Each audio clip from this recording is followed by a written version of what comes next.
And we're live. Welcome back to the Mind Meld PR vlogcast. And I'm your host, Jonathan Narvey, the founder of Mind Meld PR, an agency that works with tech companies to get them news coverage. I am joined today by my associate and executive account, damn it, I screwed that up, account executive, Shawnee Katecha. I can be an executive accountant, that's fine. That sounds a lot less interesting than what you do. So account executive Shawnee Katecha, and I know you hate when I use your title in things like this. So that was just purely to throw you off base. Okay, our topic today is how to make tech make sense. What does that mean exactly? Well, let me lay this out. One of the very first questions that companies will ask us, and again, we work with innovative tech companies doing leading edge things in the realms of medicine, quantum computing, artificial intelligence, clean tech, all kinds of cool stuff. And one of the very first things they will say to us, either before they've signed us or maybe a week later, and maybe they sort of just clued in there could be a challenge here. They'll ask us, wait a sec, how do you know how to explain technology in a way that reporters are going to be interested in it, that it's going to accurately represent what we actually do, that it is going to do justice to the cool leading edge factor of what we're offering, while at the same time not misleading people, because people think some people think PR people are spin doctors. They think they're hired monkeys who will say whatever it takes to make a pitch land with a reporter, and that is not the case. That is not the case.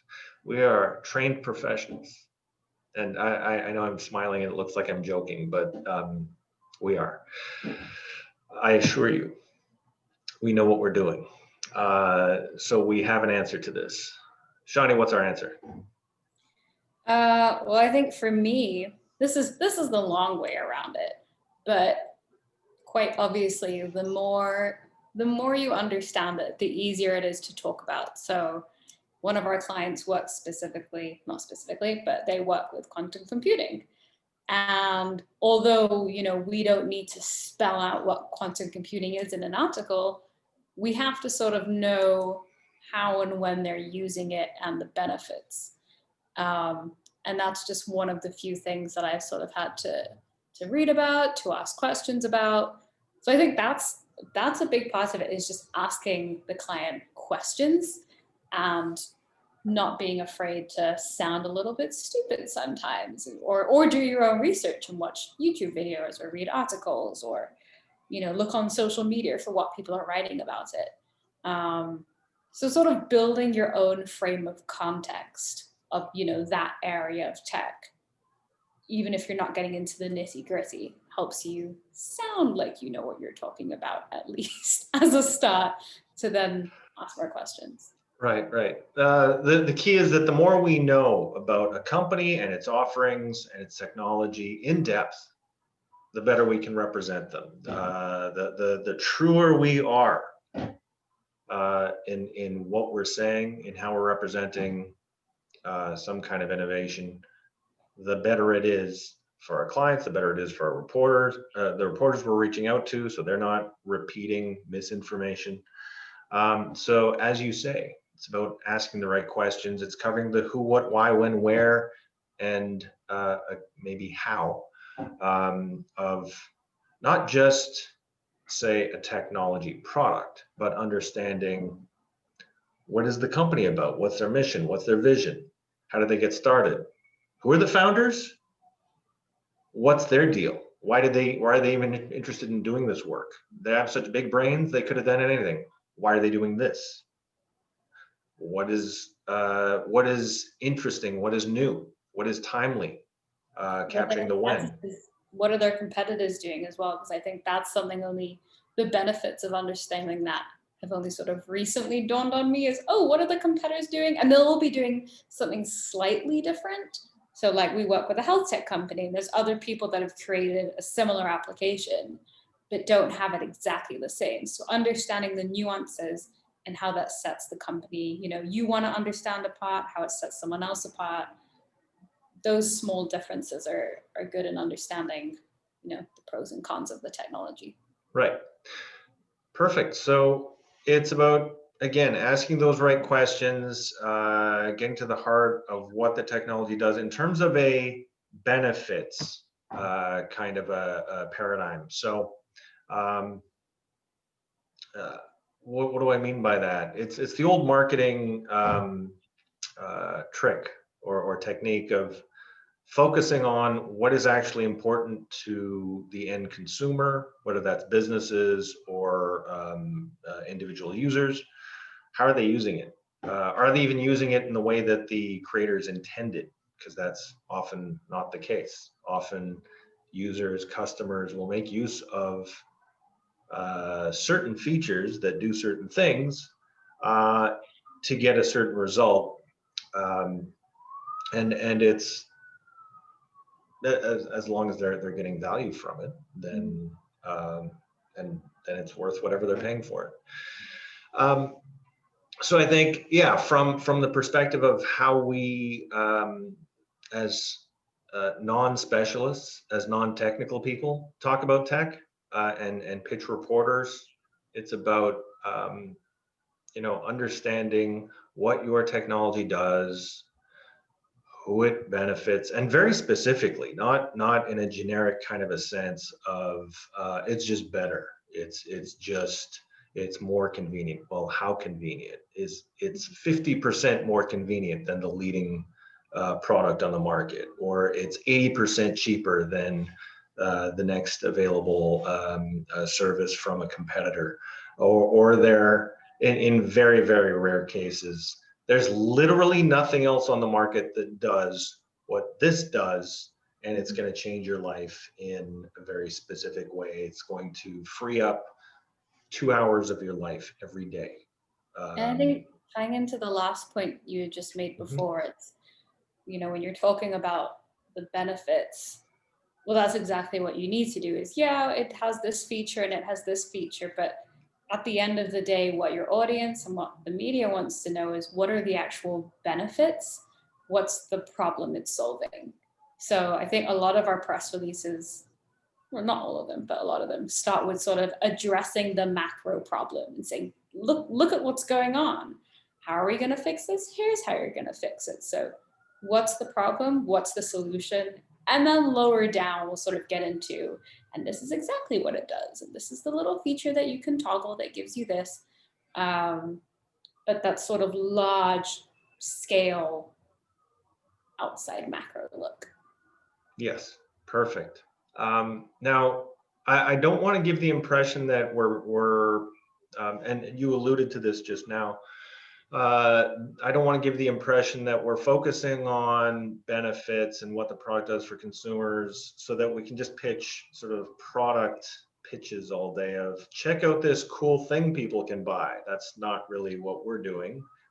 There's nothing wrong with marketers who focus on that, but in PR, we have to hook in something newsy, which generally does not include, hey, this company has just launched product X that is selling for X number of dollars, and it's coming out next week. That's not a PR thing. Public relations is about making the news happen. So in this case, it's okay. Well, how does this technology that people are selling, how does it tie into, say, a current swarm of news stories? So this is kind of beating a dead horse in 2021, but the COVID vaccine rollout, is it's an ongoing story of not just yes, it's fantastic that there's a vaccine, but oh, look at how the vaccine is the distribution channels are kind of breaking down, and our government's actually following the health advice of the manufacturers. And so for one of our health tech clients, this is a news swarm that their technology that fits into this story quite well. It's all about helping that supply chain not get all messed up.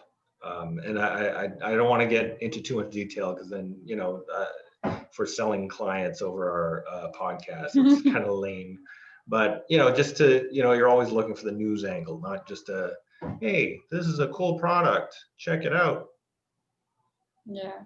And that's a good way to communicate it, I guess, is newsjacking. Because it's, reporters that might not be fully aware of, wait, what does this health tech thing do? But sort of half, giving them a story, hey, you already know about this, here's my new thing. So they're already half, in the story, they already understand most of what you're saying, and they're already brought in, they're already engaged, because you've given them something familiar. And then you're adding yours, instead of going, almost cold pitching, just, hey, have you heard of this? No, we haven't heard of it. Why do we care? Right. I'm going to make a little, go on a little tangent here for a moment. Just that, newsjacking obviously comes from the word hijacking. You're taking over a swarm. And of course, I stole this great idea from Todd Maffin. He's a digital marketer of some renown. I think he's still based in Vancouver. And so, Todd, if you're listening, thank you. I believe your phrase is just leading the swarm. And so it's an idea you came up with over 10 years ago, and I never stopped using it. So thanks. I think, the one other aspect I wanted to cover, the story that you think is cool for your consumers may be of interest to the general public, or to a news reading or news listening audience, but it might not be. You're dealing with two different kinds of audiences. Did you want to get into this a little bit, Shawnee? I was just thinking of a conversation I had with someone where we were talking about content in the exact same way, which is, just because you want to say something doesn't mean it's what people want to hear. And that's definitely happened a lot with our clients, I think, where they say, oh yeah, we've got this piece of news, and we're like, that's not news, that's a blog post, that's a pitch, but it's not a release. This is what you should be focusing on. So I guess questioning, if someone says this is our news, don't take it at face value. Don't just accept it's news because someone says it's news. Look further, ask more questions. I don't know, look at news stories that are sort of, similar to that company, and see what kind of thing they've had. Uh-oh, Shawnee, your internet just went down, but you're back. Sorry, uh-oh, no, it's my internet connection is unstable, probably not yours. So we'll see what that looks like. But I think I missed your last point, if you still remember it. I don't. Okay. All right. Well, let's move on. So I think we've covered that topic well then, in terms of, and again, the reason we're even talking about how to make tech make sense is, this is literally a question we get. Either it's the first time a company is talking with us and asking about PR services, or they sort of clue in the first day or two, and it's like, whoa, wait a second, we have to help you guys. You're not technology experts. Well, we kind of are. No, we don't make technology, but we are experts in talking about technology and helping people understand what the important stories are here, and how it relates to their everyday lives, and how it becomes news. So, so I think that's good. Thanks very much, Shawnee Katacha. of Mind Meld PR. If you've been listening and you like what you've been hearing, please like this episode. Please subscribe.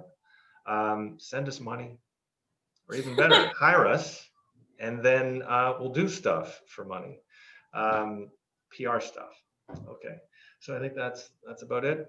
Thank you for listening to the Mind Meld PR vlog. I will catch you next time.